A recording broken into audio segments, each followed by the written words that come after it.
Here on our waterproofing, they've sprayed the foundation with the waterproofing. Now, here's where the big differences come in. This waterproofing that I am using is a 10-year warranty. Now, this stuff is flexible, and you can't really tell by me putting my finger in it, but you can put your finger in. It's not hard. And what happens when your wall, if your wall would crack, this stuff would flex over the crack, and so it would be harder for your basement to leak, because this will move with the crack and it will keep the water out of your basement. Now, most builders use damp proofing. The damp proofing is just basically tar, and it doesn't have a warranty. It does not move. So if you got a crack, it would the waterproofing would just crack. Then water could enter your basement. So this is an upgrade, and again, this is a plus for you, because if you got a finished basement, you don't want it to leak. So, you know, pay extra, get the 10-year warranty. That's standard on my homes. I do use the damp proofing on the garage and inside the front porch if you have one. And as long as I've been building, I've never had a leak ever in the garage or on a front porch, ever. So there's no reason to pay the extra money on the waterproof unless you want to do it.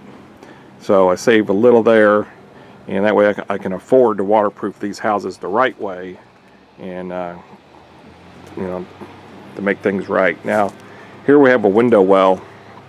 As you can tell, this is how they do it before we backfill, and it's got 2 drains in it, so they're at least going to have a drain, and it's got a cap on it. We fill it in with rock.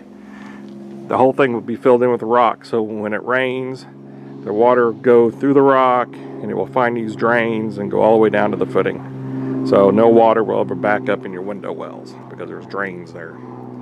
So another thing is the drain tile. Right here, you can tell where my foot is. That's the footing. And this is the garage. We only put this drain tile, which is this drain tile, around the house. So it cuts through the garage and goes all the way around. We don't put it on the garage walls. Nobody puts it on the garage walls because you don't need it there. So if the water would get in, it would hit the interior garage wall, which does have the drain tile. So the biggest difference on the drain tile is you've got this piece here. They make it in 4 and 3 inch pieces. A lot of builders use the 3 inch, and some use the 4 inch piece. I don't know if you can tell, but there's holes in it. So when they put the rock over this, the water will go through the rock, then it will go into this drain tile, go in through the holes, then it will go to the sump pit. Well, what I do, I use this drain tile. This drain tile has a sock, they call it. The sock will filter the dirt out.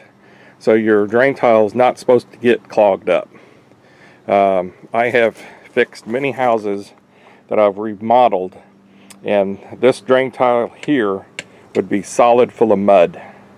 Because back in the old days, in the 70s, 60s, they used tile and they just threw rock on it, and it may take 30 years for it to fill up.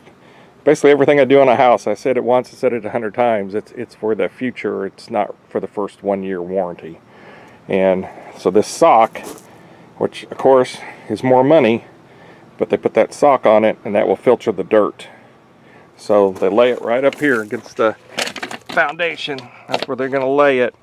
Then you got rock on top of it, and this is what this rock is. So now the water's, you can tell just from the corner here how much rock they put. They put a lot of rock on top of that. So the water is supposed to filter down to it and then go in to the sock. Then the water runs to the sump pit. And you have a sump pit if you have a non-walkout. If you have a walkout, you will not have a sump pit.